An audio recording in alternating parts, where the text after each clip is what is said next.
All right, guys, welcome back into another NFL DFS video. My name is Eric Paulzine with 9 to 5 Sports. Going to be getting into the Week 2 game-by-game breakdown. This is going to be the deep dive. This is where we find the best values. We find our core plays.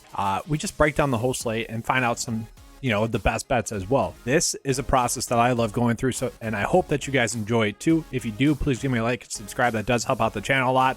There's a lot of research that goes into this. There's a lot of time that goes into this. So if you guys do appreciate that, just let me know as well, because this is really where I get most of my information for the week. So hopefully you guys enjoy this. Let's get into it. All right, so we got the Chargers versus the Chiefs for Thursday Night Football. Now the Chargers are 4-point underdogs in this game, and I don't know if I exactly agree with that. Okay, the Chargers look very good, but so did the Kansas City Chiefs, so I guess I get it. You got the Kansas City Chiefs at home. That's also part of it as well.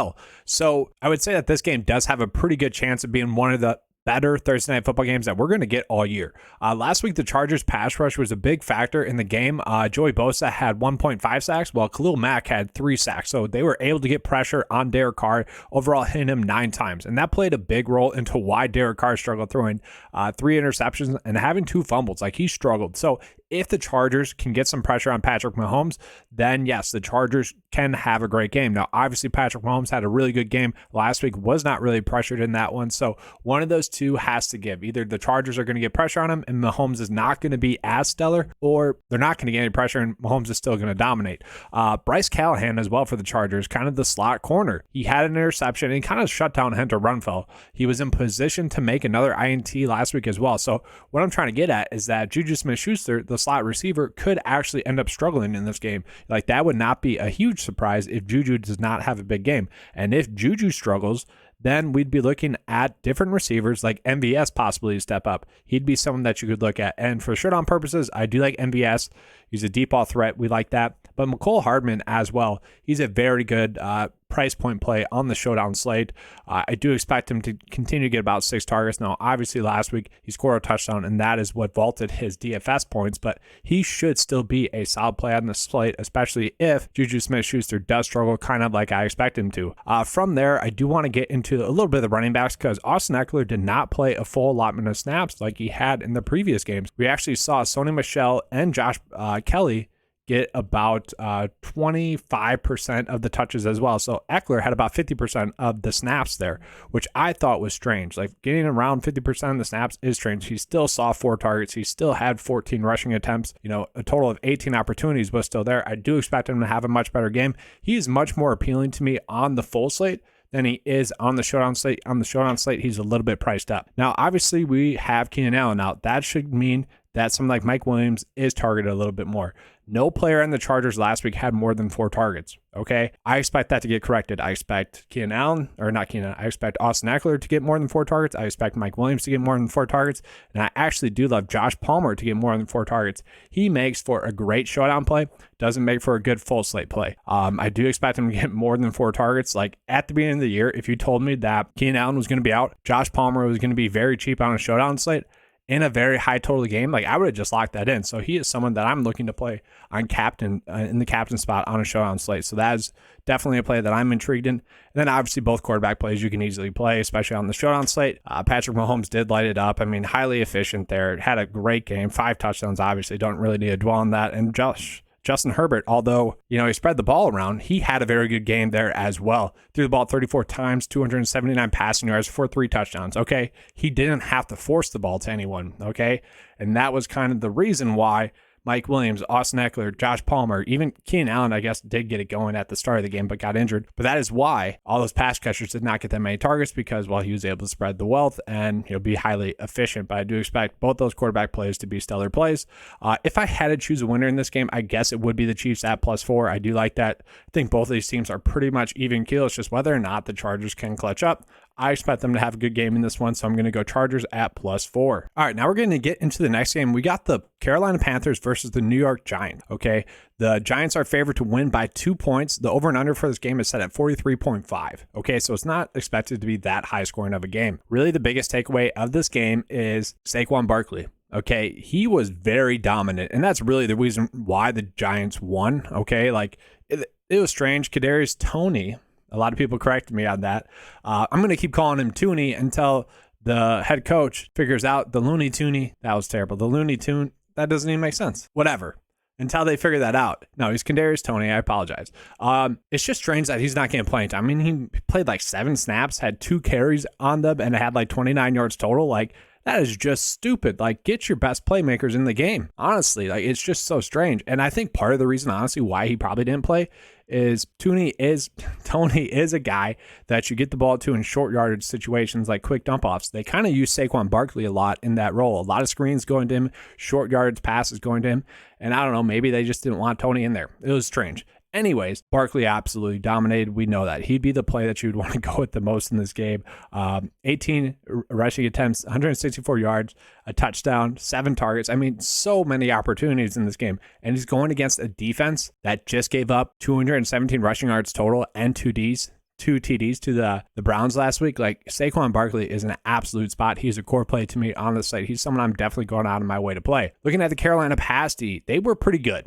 But also at the same time, Jacoby Brissett did not look that good last week. Last week, the Giants allowed 5 sacks and 8 QB hits. Now, they didn't throw the ball that much, only 21 times. But what I'm trying to get at is more likely than not, Daniel Jones is going to struggle in this game once again like he did last week. Now, I know he ran the ball a little bit, which helped him out. He did have 2 touchdowns, okay?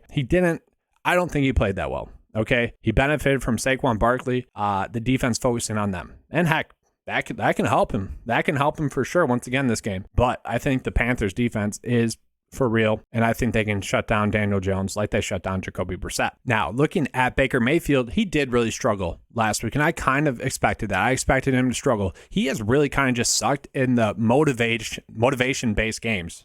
In the NFL thus far. A lot of people like remember what he did in college for his like motivated games and like he dominated in those ones. No, he's sucked in the NFL thus far in those type of games. So I kind of expected that, but also I think at the same front, we can kind of just write that off.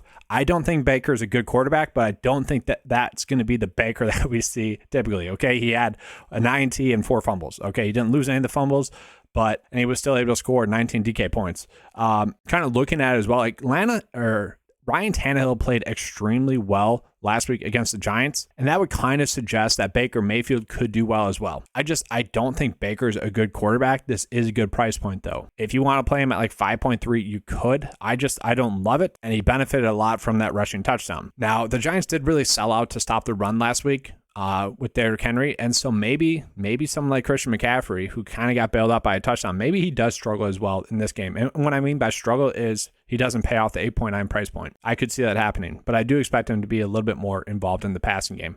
Really, just my takeaways from this game are Saquon Barkley you want to play, and I like the Panthers D at 3K. Like, you're not paying up too much. They do make a lot of sense. I do expect Daniel Jones to struggle a little bit. And then Kadarius Toney at 4.2, I do not mind that. At some point, they're going to have to get him more playing time. And once he does get around 65% of the offensive snaps or so, then he's going to be too cheap. Then he's going to get targets his way. We'll see.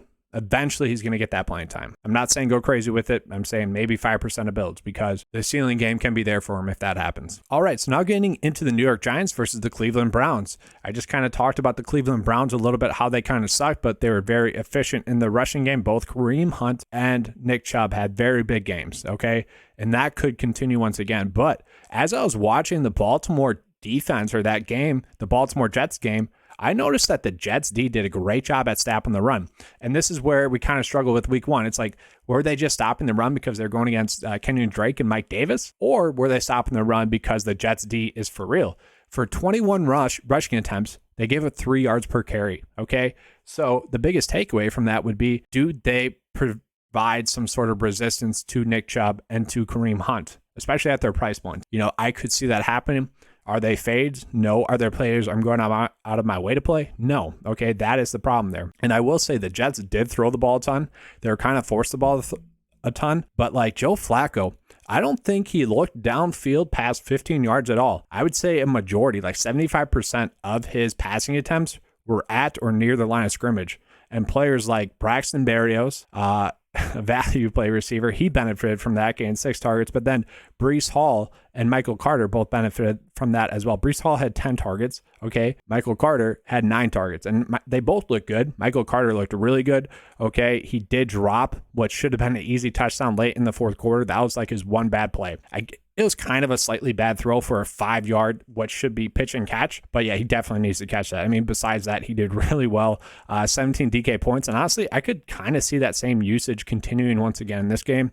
I don't mind Breece Hall, but for now, it is Michael Carter. He did play a majority of the snaps for that offense, so I do like him. And I do want to touch on Tyler Conklin as well. Tyler Conklin played in 92% of the Jets' offensive snaps. He got 7 targets, and he did have a touchdown, but he didn't have that many yards, 14 yards total. Okay, that's the worry. But I do like that he was on the field a ton.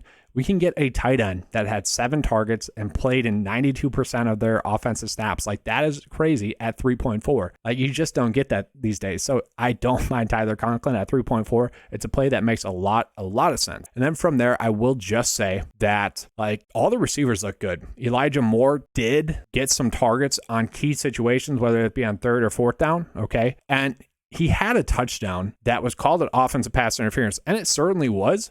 But I don't think it gets called an offensive pass interference if the defender doesn't like fall and hurt himself. So like Elijah Moore like shoves off the defender for sure, but the defender kind of had his leg planted in the ground. So like when Elijah Moore shoves him, his like knee buckles, and then it was kind of like, it's not a flop because he got injured, but you know, if he doesn't get injured on that, I just don't see the referees calling that, because it wasn't too crazy. You know, it was kind of just a standard play, and he didn't like overly extend his arms. So kind of unfortunate there for him, but he still saw 7 targets. I will say Garrett Wilson was highly impressive in this one, guys. He had 8 targets, and he looked good. Like he just did. The big plays were there for him. Braxton Berrios looked good, and Corey Davis was highly efficient. The problem that I'm trying to get at here is that they all look good, and they all had a role. And for me, that is something I'm just going to be avoiding then, okay? And then from there, like, I just don't like any of the Cleveland players because they're all kind of priced correctly. Like, sure, Cooper could get targeted a little bit more, but Jacoby Brissett looked terrible. Amari Cooper was able to get open a lot, but they just didn't see him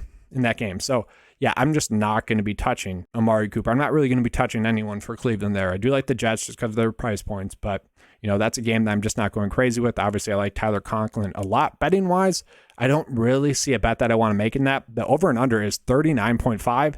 And the Jets are 6.5 point underdogs. So I don't know, maybe go the Jets a little bit, like 6.5 point underdogs. Maybe they cover that. I do expect the Browns to win though. All right, so we got the Steelers versus the New England Patriots. Now, the Steelers are 2-point underdogs, and they're at home, which I find interesting.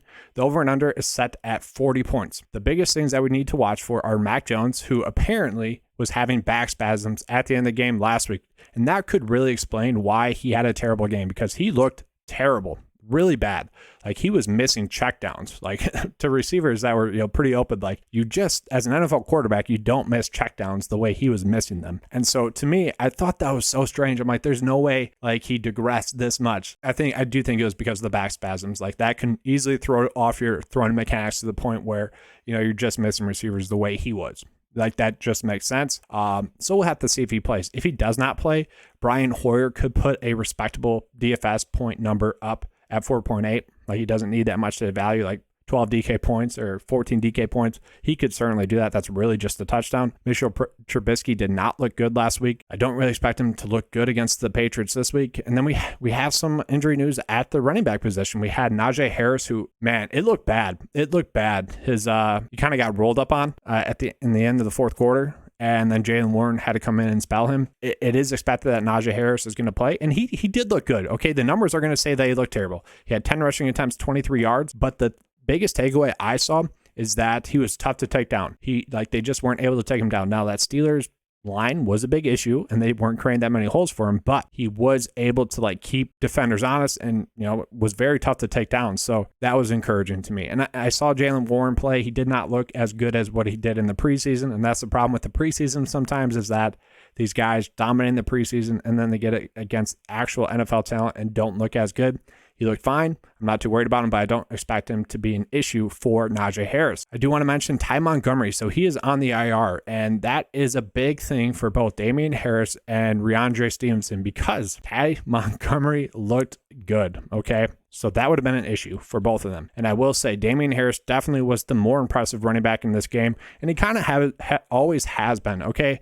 Like, Stevenson is Derrick Henry without the top end speed. And I don't mean that in a good way. Like, you get Derrick Henry behind the line of scrimmage, he's very easy to take down. Once you get him past the line of scrimmage, he's tough to take down. Stevenson is okay in the passing game. Like, good hands, but it takes a while for him to get going. Okay, he had one play. It was like an outside toss run that if he had top end speed, he probably scores a touchdown on. Okay, he looked good. I'm not saying he looked bad. I'm saying Damian Harris was much more impressive in this one, and it was intriguing to see him get 3 targets and get 2 catches in that game. To me, Damian Harris is the guy that you want to be targeting right now. Maybe not DFS-wise, but, could he score 2 touchdowns in this one? He could. Like, it definitely benefited both of them that Montgomery got injured in this game, though, for sure. For sure. So one thing I want to talk about as well is like Devontae Parker played in like 91% of the offensive snaps for the New England Patriots last week. And he only got targeted twice. Now, I do think mostly he was brought in to be kind of a red zone presence. And the Patriots didn't really get to the red zone at all last week. So that could be part of the reason why he wasn't targeted that much. But if he's going to continue to play that many snaps, like there's just no way that he doesn't get targeted more than that. And I will say Jacoby Myers was once again very impressive. Had 6 targets, 4 receptions, 55 yards. 1 rushing attempts for 7 yards. He also had one of the best catches of the week last week, a little sideline back shoulder catch. Very impressive. I believe it was on 3rd down as well. So it's kind of a clutch catch there. So Jacoby Myers continues to kind of be the number 1 kind of weapon in that offense that you want in terms of consistency in a PPR league or, DFS. Like at 4.4, if we can lock in 10 DK points from Jacoby Myers, like we're perfectly fine with that, honestly. So from there, the biggest play that I actually want to be on in this game is going to be Deontay Johnson. At 5.8, that is simply too cheap. One of my rules last year was until Deontay Johnson is priced correctly, I'm going to keep rostering him. And to me, that'd be like 6.5. He actually had a price decrease last week, $200 cheaper this week, and that was after getting 12 targets. Yeah, sure, the game went into overtime. He was still targeted heavily. He still had 7 receptions, 55 yards. Okay, obviously Mitchell Trubisky did not look good. Okay, that is the problem. That's probably why he's this cheap. I just don't see those targets going away regardless. Like 9 targets a game, 8 targets a game, like that should continue to be there for him. And he's impressive. He just gets open early and often. And I will say Chase Claypool is very cheap. 4.7 for a guy that had 6 rushing attempts. There's a lot of end arounds for him. And 6 targets. Like he was heavily involved in the offensive plan, and I just do not see that going away. So Chase Claypool could be an interesting little value cheap play that you guys want to go with. And I will say the Steelers D was very impressive at 2.8. They are a defense that I do think you should look at. Even with TJ Watt out, I still think they're going to be solid. Okay, the Pats O-line did not look good. Okay, so they should be able to get pressure on Mac Jones still. And Mac Jones himself, like he did not look sharp. He does have those injuries. So if he does play, like you still worry about that. He did not look good. Steelers D did look good. It's kind of as simple as that. You could easily play him, and that'd be a fine defensive play there. All right, so getting to the Miami Dolphins versus the Baltimore Ravens, a game that I'm pretty excited for, and it kind of brought up this like random thought of mine. I'm like, could you just imagine Lamar Jackson and Tyreek Hill together? Like that would be an unstoppable combo. I know he was with Patrick Mahomes and whatnot, kind of the same thing, but just how like Lamar Jackson operates and how Tyreek Hill operates, like, oh gosh, that would have been so fun to watch. That was just a random thought I had. I'm like, that'd be fun. Anyways, the game is set at 45 over and under, and the Miami Dolphins are 3.5 point underdogs. And I think that's mostly because the Ravens are they have home field advantage because Miami looked good. They looked really good. The Dolphins did a very good job both on offense and on defense. I will say it was truly the defense that won them that game. They were able to get a ton of pressure on Mac Jones. Okay, Baltimore's D was without Marcus Peters last week, and Kyle Fuller got injured.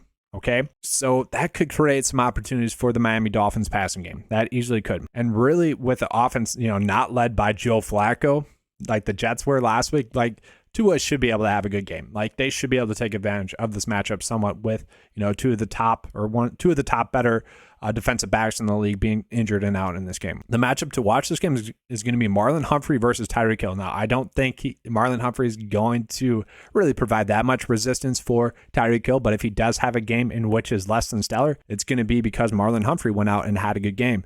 I will say, like Raheem Mostert and Chase Edmonds, they both look good, and Raheem Mostert looked like the better runner. Now, he didn't play that much. Okay, he only had 5 carries for 16 yards, but he did look like the better runner, more dynamic runner.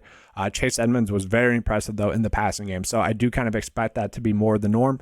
Maybe we see Raheem Mostert get a couple more carries, but maybe we see Chase Edmonds get a little bit more touches in the backfield. And just throwing it out there, guys, I already kind of mentioned this on a previous talk about how Mike Davis and Kenyon Drake were just terrible. They look bad. Okay, so we're just not playing them. And really, I don't see the point of paying Rashad Bateman. He was all right. 5 targets, just wasn't targeted enough. And then you look at Devin Duvernay, sure, had 2 big deep bomb plays. That could happen any week for him, okay? I don't mind that. And then really the play for the Baltimore Ravens would be Mark Andrews. Mark Andrews is that offense. The offense flows through him and obviously Lamar Jackson, but 7 targets, 5 receptions, 52 yards. If that is his floor, which I kind of think it is, he'd be someone that we want to play at 6.4 to get that $400 price decrease.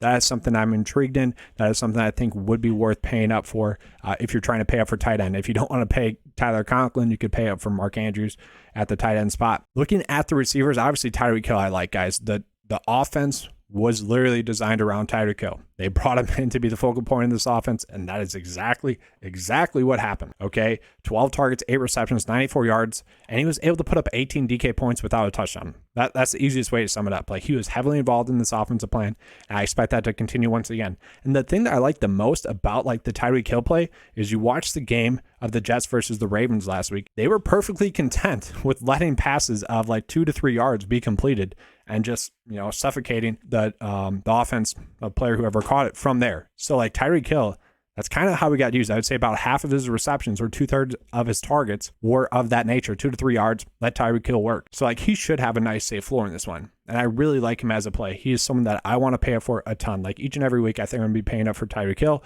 And really on the slate, we'll see it comes down to, do you want to pay up for Devontae Adams, Cooper Kupp, Tyreek Hill? Like which one of those two possibly are you going to pay up for? I really like Tyreek Hill, but I'll say I like those other players as well. If I had to, I guess I would choose the Fins at 3.5 point underdogs. I could see them winning this game, especially if they play the way that they did last week. All right, get into the next game. We got the Jacksonville Jaguars versus the Indianapolis Colts. Okay, a little bit of a revenge game, I guess, for the Colts since the Jacksonville Jaguars kept them out of the playoffs last year. So Matt Ryan, he came in and did not look that good last week. He was still able to throw for 352 yards and a touchdown. But really the reason why the Houston Texans were in that game were because he had a terrible fumble on like a 3rd down play, just fumbled the snap, and he had a bad interception. Like he didn't look good for a majority of this game. But that's, I don't know, that's kind of like week 1 football. Like they just didn't have it together in the first half, and then Matt Ryan kind of figured it out. He's like, oh yeah, I'm playing in a football game again. Like in the second half, he kind of had it going, had it turned up. We saw Jonathan Taylor really have a great second half. We saw Michael Pittman also have a very good second half. He had 13 targets for 121 yards and a touchdown, 9 receptions. Like obviously he had a really good game, and he should be able to have a good game once again this one. So if you want to pay up for Michael Pittman at 6.7, they figured out his price point. You can easily do that still. But there is one value play that I actually really like for the Colts. Okay. And that is actually going to be Austin Doolin. And I think I said that right. So Ashton Doolin. He came in for Alec Pierce, who might sit out. I think he has a concussion, and I probably not going to get cleared. We'll see. You never know with concussions. He could sit. And if he does sit, Doolin at 3.2 is actually a pretty decent value play. Okay. He ended up coming in and playing like 50% of the receiver snaps. And a lot of those coming in the second half. Once Pierce was ruled out, he could be the receiver number 3 in this offense. And I want to point out the fact that Curtis Samuel just kind of dominated the Jags. Like he was the offense there for the Jags. And I could see the Colts coming in, watching that game film and seeing how Curtis Samuel was used, manufacturing a lot of plays to Curtis Samuel. I could see them doing that once again and using Doolin because, he's the slot receiver. He's kind of that quick play, big play type of player. So I could see him coming in and actually, being able to hit value at 3.2, being able to get 10 DK points at 3.2.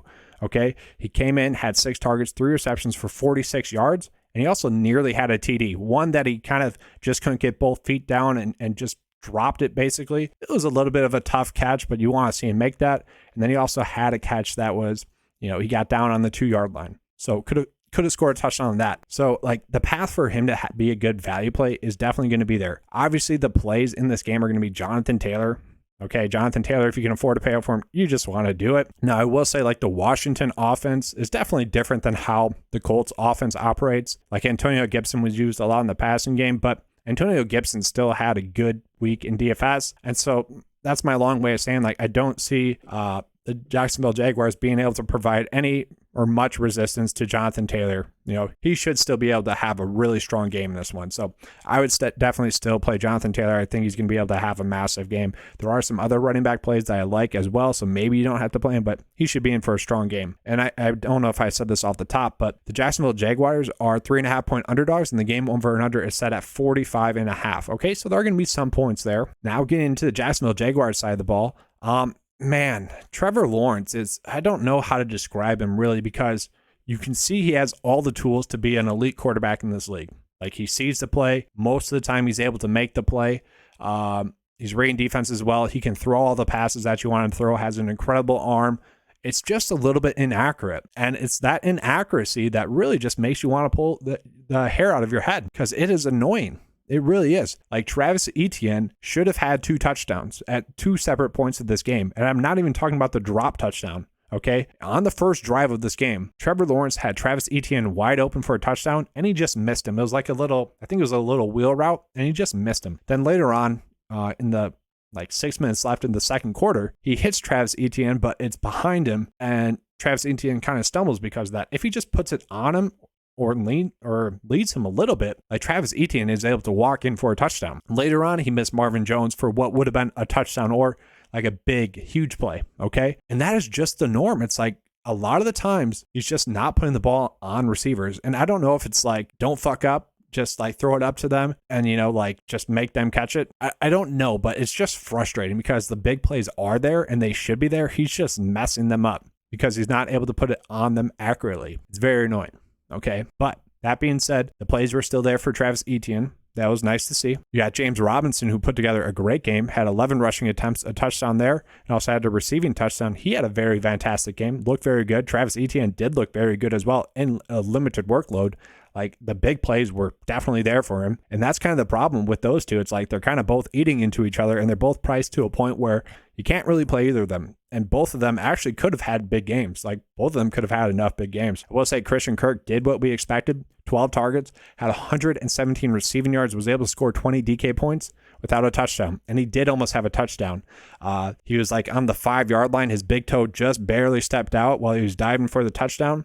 So if his big toe just stays in bounds there, he has a touchdown and has a much better game than the one that he had here. But still at 5.7 to get a guy that's going to get around 10 targets, that's the focal point of this offense. That is highly intriguing to me. And I will say, Zay Jones, guys, at 4.3 is an incredible price point. Now, him, Christian Kirk, and Marvin Jones all played in 80% of the offensive snaps. So Marvin Jones could easily be a great play. And like I said, Trevor Lawrence missed him on a touchdown. But Zay Jones got 9 targets, 6 receptions, 65 yards. They brought him in to be this player. And so honestly, this could be a nice little game stacking game. So I'm just going to clear this out. We're going to game stack this real quick because you could easily do it if you wanted to. And I don't know if you want to play Matt Ryan or Trevor Lawrence. Like I said, Trevor Lawrence is just annoying because the big plays are there. He just needs to make them. Let's just put Matt Ryan in there for now.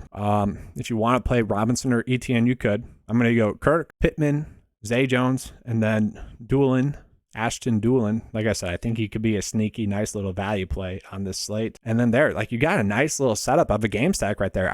It's a pretty solid game stack there. So if you want to make it, you can. All right, so now get into the Tampa Bay Buccaneers versus the New Orleans Saints. So the Buccaneers are favored to win by 2.5 points, and the over and under for this game is set at 44. I kind of like taking the Saints at 2.5, but that really just depends on all these random injuries that are popping up there because there's a ton. That's what we have to monitor. Alvin Kamara is questionable. Okay, we'll have to see if he plays. He wasn't participating in drills on Thursday.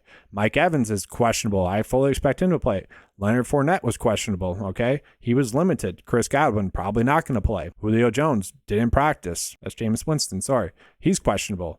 Julio Jones, he's questionable, okay? Wasn't on the field for the media portion of Thursday's practice. Same thing with Russell Gage. He was questionable. Hamstring injury. We have to wait and see on this news, okay? And that could dictate partially what we're doing on the slate. Let's just say for Tampa Bay, let's say obviously Chris Godwin we don't expect to play, but let's say maybe Julio Jones sits. Then Russell Gage would be a player that we're going out of our way to play at that price point. Let's say that Russell Gage sits. Then you're probably going out of your way to play Julio Jones. We just have to wait and see that news. It was kind of crazy to see Julio Jones getting used in the rushing game, a little bit. 2 rushing attempts. That's a little bit crazy to me, but that is something we would have to monitor. But really the big play out of this game is going to be Leonard Fournette. Okay. I kind of just see Leonard Fournette as a core play. The guy had 21 rushing attempts, 2 targets, was on the field for 76% of the offensive snaps. His opportunities per snap percent was 49%. So on 49% of the snaps that he was in on, he had an opportunity, which is a target or rushing attempt. He literally just dominated this game. And it does seem kind of like the offense is going to flow through him at least well.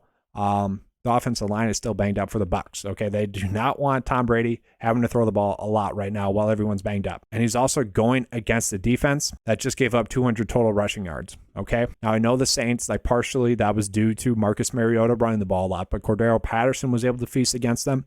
And if we can lock in a guy that's going to get around 75% of the offensive snaps at the running back position, that should be able to get 20 rushing attempts against a team that did struggle to stop the run last week. Like, yes, Leonard Fournette should be able to go off in this game. And at 6.7, that's highly intriguing to me to get around 20 total touches. I like that a lot. And then looking on the flip side of that, like Jameis Winston, had a decent game in the fourth quarter, but up until then, it was okay. It is what it is. Like, I don't know. Jameis Winston is what he is. Alvin Kamara, the game script or game flow, the plays just didn't really come to him. Like, they just didn't force him the ball at all. And I don't know if that's partially due to Jarvis Landry getting a lot more of those dump offs, getting a lot more of those short targets, because he had 9 targets in this game, 114 yards and 7 receptions. And maybe that's something we need to monitor.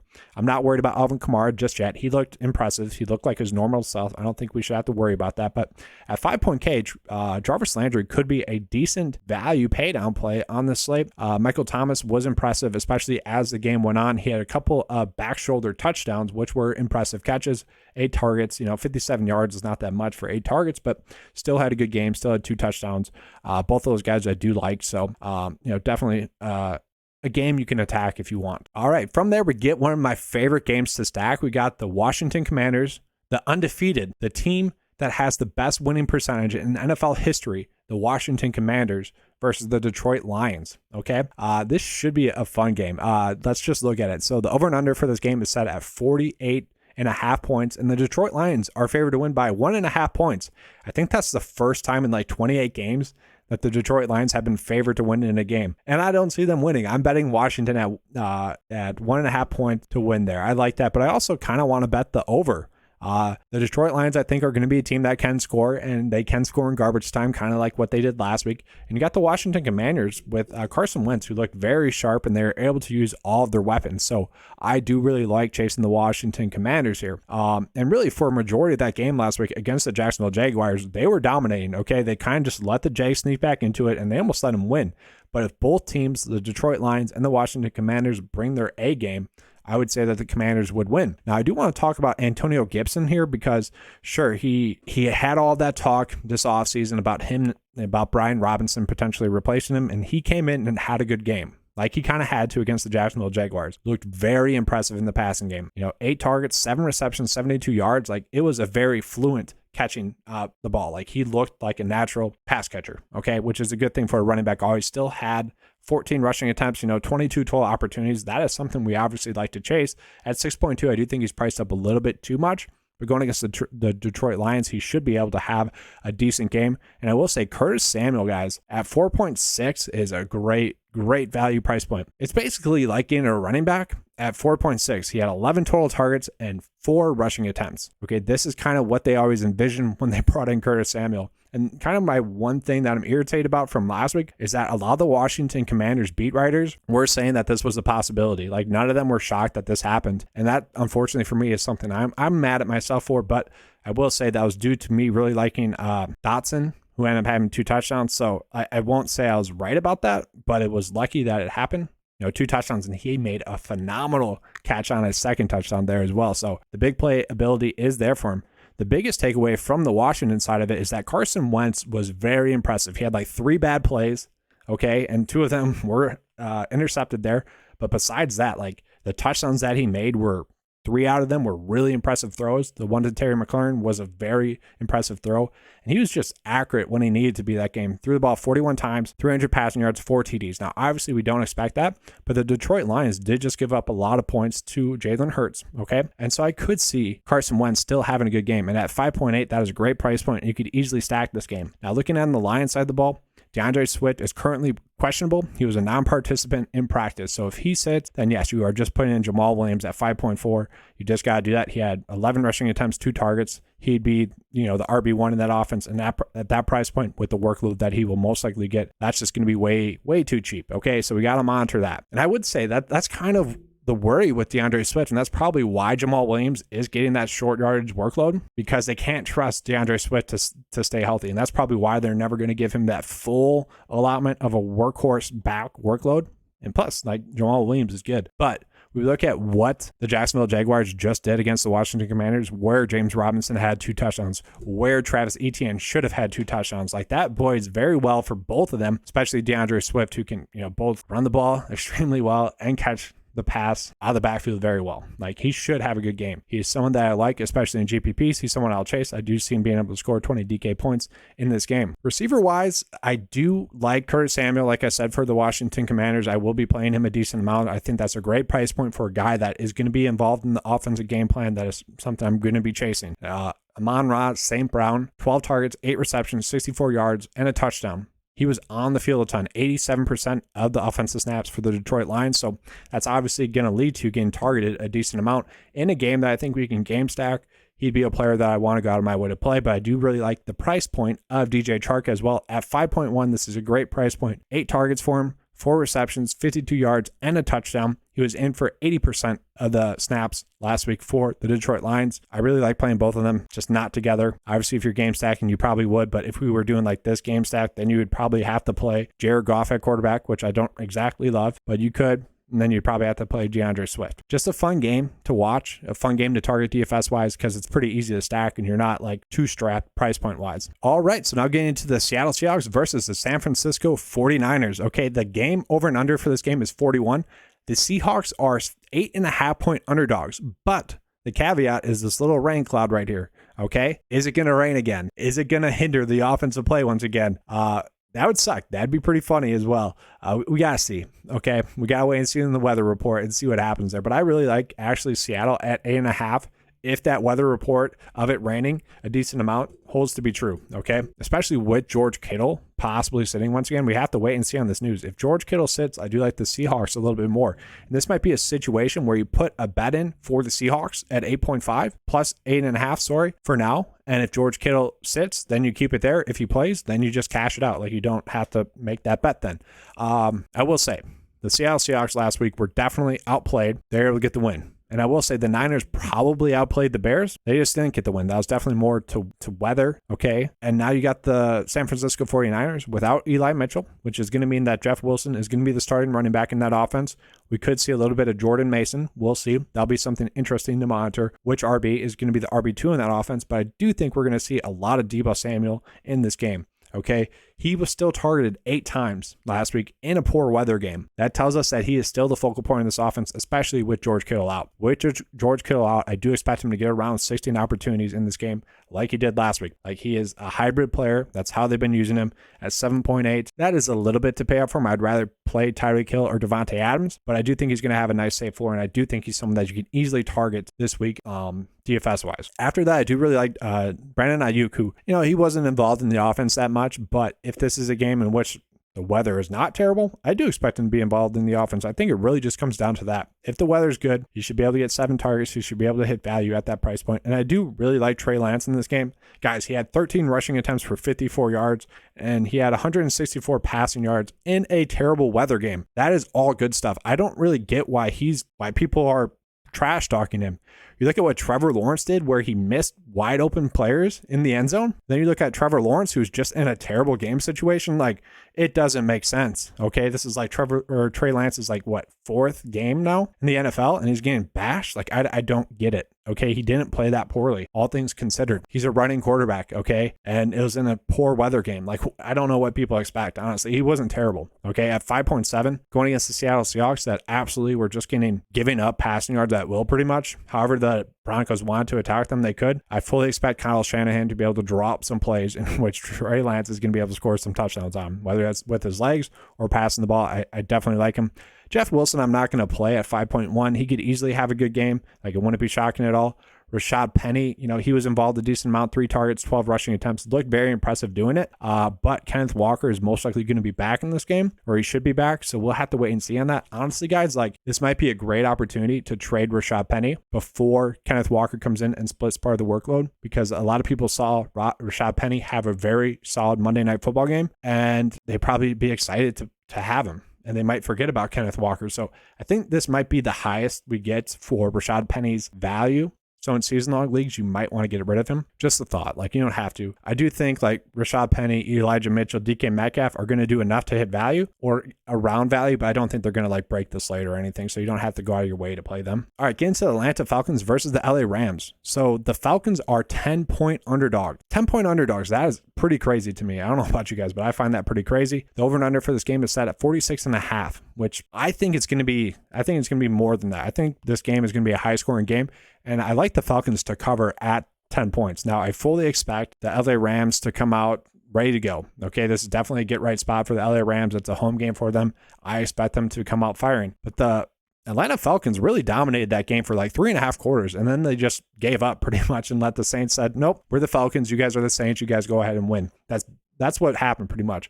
The encouraging thing for the Atlanta Falcons is their defense did look good for a majority of the game. Cordero Patterson looked like a workhorse stud once again. Marcus Mariota was very impressive, continued his impressive play from the preseason, was involved in the running game as well. And then Drake London, he looked very good as well. I think he got a little bit banged up, but he should be good to go now. That was something that we'd have to monitor, but yeah, he's fine. He had 7 targets for 74 yards, 5 receptions, 12 DK points. He was impressive. That was encouraging to see. Like I said, I do think this is a game that is going to be high scoring, but the LA Rams are going to be the side of the ball that I think that you want to attack. So we'll start with them. You got Matthew Stafford, who threw the ball 41 times, still had a touchdown. Yeah, yes, he sucked. Okay, he got pressured a lot. And that's the biggest worry here in this game. The Buffalo Bills did not blitz once in that game on Thursday night. Yet, Matthew Stafford was sacked 7 times and was pressured on 15 times that game. Okay, the Atlanta Falcons had 4 sacks and 8 quarterback hits. So, one of those has to give. Either the Rams are going to be better offensively with that pressure, or the Falcons are going to be able to get home and cause Matthew Stafford a little bit of pressure. Okay, either way, I do think Matthew Stafford is going to be a good play. I do see him getting 20 DK points in this one. Like, sure, that was just a week 1, haven't played a lot of preseason, or didn't play at all in the preseason. You need to get those live reps in. Receiver-wise, obviously, Cooper Kupp, you just want to play. They just got torched by Michael Thomas and Jarvis Landry. If you look at like what Jarvis Landry was able to do, he was able to get open early and often. Like, that is highly encouraging for anyone planning on rostering Cooper Kupp this week. The targets should continue to be there for him. 15 targets last week, 128 yards and a touchdown. Like, I don't see that going away. I mean, maybe not 15 targets, but 10 targets, having a very good game. It's definitely in the realm of possibilities. I sort of expect it. The thing with like Allen Robinson here is I'm wondering here. Like, I could see the Rams going back and watching film, seeing Michael Thomas have 2 of those back shoulder catches in the red zone and be like, all right, Allen Robinson, these are your plays. Like, that is his specialty. I could see that happening. And maybe they see how open he was and be like, all right, we need to get him the ball. And maybe that means someone like Tyler Higbee is not as involved in the offense, but he did play a majority of the snaps with the starters. So Tyler Higbee is a very intriguing play. He had 5 receptions, 39 yards on 11 targets, guys. So if those targets continue at 4.2 to get a guy that played in a majority of snaps in a game that should favor the Rams, like Tyler Higbee could absolutely go off in this game. So for me right now, I'm looking at Mark Andrews, Tyler Conklin, or Tyler Higbee as the tight end plays, because if that continues, which it kind of seems like it's going to, Tyler Higbee is at an extremely good price point there. And I will say Ben Skoranek there, yes, I nailed his name this time. He played a lot. He played a lot more than I think anyone would have thought. He played in 58% of the offensive snaps. And if you look at what Matthew Stafford played in, 67% of the offensive snaps. Okay, because obviously backups and stuff, it was kind of a blowout. That is crazy there. Okay, he played a lot. He was targeted 6 times, had 4 receptions, to the point where if you looked on Twitter that night, they were getting annoyed that he was getting involved in the passing game. And us, having followed it and having known that he was a good value, we were kind of enjoying it. It was a lot of fun. Like, he had value at with 6.5 DK points. He's a cheap price tag in a game that should favor them. They should be able to pass the ball a lot. It's a cheap price tag. Could he get 10 DK points? He could. And maybe you're just potentially trying to game stack this game, and that's the route that you go. So looking at it, yes, Marcus Mariota, could he rush the ball a lot again? He could, because the LA Rams just gave up a lot of rushing attempts to Josh Allen. That's probably going to be how the Atlanta Falcons try to attack them. So that'd be a route that you can go. Cordero Patterson, certainly a strong play at 6K. It's a great price point play for a guy that heavily was involved in the offense. 22 rushing attempts, 5 targets. He looked like his same self from early last season. So at 6K, you could easily play him. And now we got a nice little juicy game stack going here. I will say, Darrell Henderson, you can play if you want to. I'm not going that route. I think he's priced up a little bit too much for me. There's some other running back plays that I like a little bit more, but easy game stack there, a fun game stack there as well. Now moving on into the Arizona Cardinals versus the Las Vegas Raiders. This should be a high-scoring game. It's set at 51.5 total points.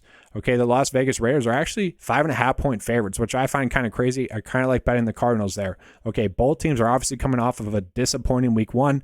You had the Cardinals who couldn't stop anything the Chiefs were doing, and you had the Raiders who really struggled on offense. You had Derek Carr, who had 3 turnovers and had 2 fumbles, okay? And then you had Kyler Murray, who had 20 DK points, which is still good. And like Derek Carr, 5 passing yards away from, having 20 DK points too with that 300-point bonus. Like, they both had respectable weeks in DFS, but they both struggled. Like, if you watch the game, you could tell that they both struggled. Okay, the biggest thing that we have to monitor here with Derek Carr is that he was getting pressured a decent amount, okay? And I do expect this to be an easier matchup going against the Cardinals because the Chargers defense was just good, okay? That would be the biggest worry, is that the Chargers defense last week were just good. I don't think the Cardinals defense is going to be as good, so I do expect Derek Carr to be able to throw and have time to throw and be able to make those decisions that he needs to.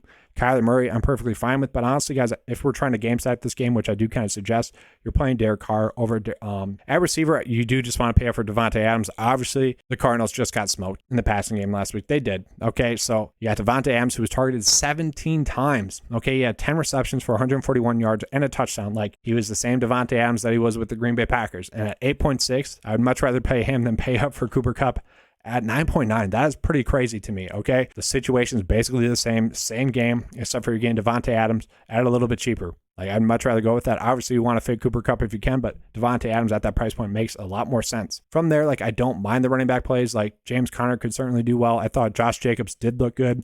He just didn't get involved in the offense that much.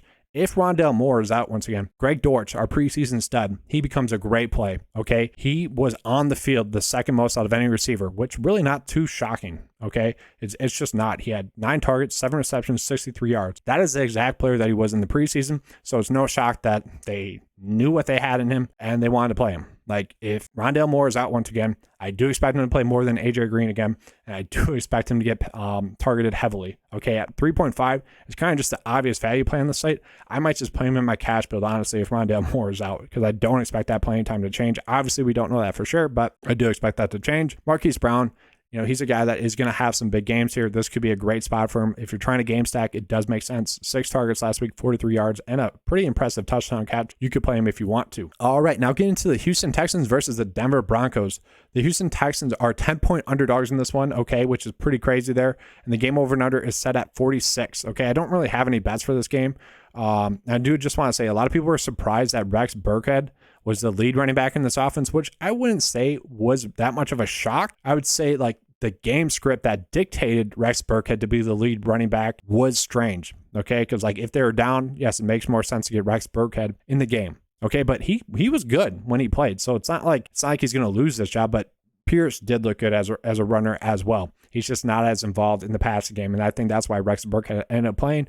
You got Lovie Smith saying that he wants to get Pierce involved in a little bit more. I don't think either of those are going to be players that you're trying to play in this game going against the Denver Broncos. And I don't really like anyone from Houston too much in this game. Like, I'm just not going to be playing any of them, to be honest with you guys. I think this is a perfect get-right spot for the Denver Broncos. You just play Russell Wilson. He should be able to feast. Obviously, threw the ball a ton, had a lot of passing yards there. Should be able to get 2 touchdowns in this one. And I think Cortland Sutton's going to be the biggest beneficiary from that. Obviously, a lot of the targets last week went to running backs. That gets corrected to the receivers. He had 7 targets last week. If he gets a little bit more, 10 targets, let's say he gets 6 receptions, should be able to get to 100 receiving yards. It feels a lot like Michael Pittman as a play last week, honestly, going against the Texans. They're like a little bit too cheap for what he should be able to do in this game. From there, we got the Dallas Cowboys versus the Cincinnati Bengals. And honestly, guys, this is not a game that I really like either. Like, Joe Mixon, you can easily play at the running back spot. Going to get used a lot. Had 27 rushing attempts, 9 targets last week.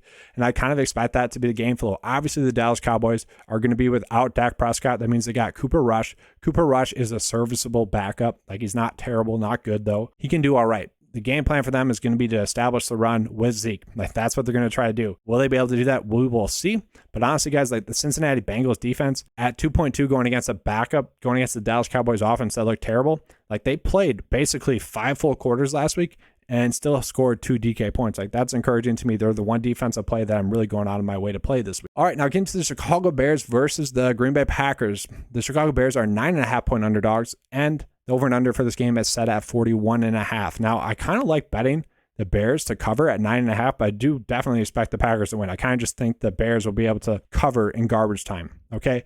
And I got some hot takes for you guys in this game. So if Allen Lazard sits, and we'll have to see on that, like, Christian Watson is just an elite play. He is, okay? Elite play. Okay, maybe not elite play. Let's not go crazy with it. A solid play, okay? I can't believe that his price point dropped this much just because he dropped that 75-yard touchdown. Like, to me, that's highly encouraging that that play was there. He burned Patrick Peterson on that play, was wide open for a touchdown. He's a player that didn't get that many live reps in camp, didn't really practice in camp at all. That was his first play as an NFL player. You talk about what Jamar Chase went through last year in preseason and in camp. Talk about all those drops that he had, and then he came out in real time and eventually dominated. Like, to me, that was encouraging that he was open. And he also played the second most receiver snaps at 41 total snaps, or at 40, and Sammy Watkins played 41. Like, that was just impressive to me. The fact that he was able to get 4 targets, was able to have 2 catches for 34 yards, that was impressive to me. Obviously, you get a game against the Bears, a game that should just be better against the Bears. Like, if the Packers are favored to win by that many points, 9.5 points, like, touchdowns are going to be coming. And yes, they're most likely going to go to AJ Dillon or Aaron Jones, but it wouldn't be shocking to see Christian Watson finally have a coming out party. Now, Romeo Doubs did look good. He's going to be a solid receiver, but I think Christian Watson, they want him to be the guy, and he looks like the guy. So, like, I would not be shocked if Romeo Doubs has a good game. Now, I will say the Green Bay Packers did not choose to have Jari Alexander shadow Justin Jefferson last week, or any of their DBs really shadow. They stayed in their same concept. If that continues once again, I think Darnell Mooney, a guy that can get open pretty well, is going to have a good game. Obviously, last week for the Bears, the weather, it was a weather game. You know, the biggest takeaway is that the Bears D was a very good D, and that's going to sound weird if someone clips that. I don't think we have to play them this week, but, you know, they played well in the weather last week. They were solid. I thought they'd be a solid D, and they were. AJ Dillon, you can play at this price point really until AJ Dillon is priced appropriately, which is at the same price point as Aaron Jones. You're still going to continue to roster him. All right, so now we got 2 games left, and I'm not really going to touch on them too much. Tennessee is 10-point underdogs. The over and under for this game is set at 40 points, okay? So really, it's simple with the Bills. Like, yeah, sure, you want to play Josh Allen, you want to play Diggs, you want to play Gabriel Davis, and you want to play Devin Singletary. Like, you just want to fit those 4 in there. And I will say the one value play that I want to point out is going to be Kyle Phillips, who played the 3rd most receiver snaps, ahead of Treylon Burks, the rookie receiver. They're both rookies. He had 9 targets, 6 receptions, 66 yards. It was kind of expected that he would be kind of their slot receiver, and he gets open a ton. So it's no real shock that he led the team in targets, 66 yards, like in a negative game script, and a game that the Titans are going to have to throw the ball a lot. I really like Kyle Phillips. He should be able to see a little bit more playing time in this one as well. He only played in 31 out of 68 total snaps, but obviously he was targeted a lot on those snaps. So Kyle Phillips is a value play that I like. Full set wise, showdown wise, we're going to be chasing him. Honestly, guys, right now for the Philadelphia Eagles Minnesota game, I don't have that many feelings thus yet. I think we're going to be targeting the running backs, Dalvin Cook and Miles Sanders for sure. Justin Jefferson for sure. Maybe Dallas Goedert. Like, we'll have to see. Like, that's kind of where I'm struggling there. And I want to give you guys some showdown-based advice, and I just don't have that yet, so I apologize for that. But that is all I have for you guys for the full slate breakdown. It was a deep dive, but I hope you guys enjoyed it. If you did, please give me a like and subscribe. That does help out the channel a lot. If you guys want to join 9 to 5 membership-wise, we got a $10 membership. It's mostly a PGA DFS membership, but we do have some DraftKings-based tools. Like, we got the cheat sheet out there, and then we also have the DraftKings lineup optimizer, $10 a month if you guys want that. Links in the description below. But that's all I have for you guys. Thanks for watching. As always, let's keep cashing.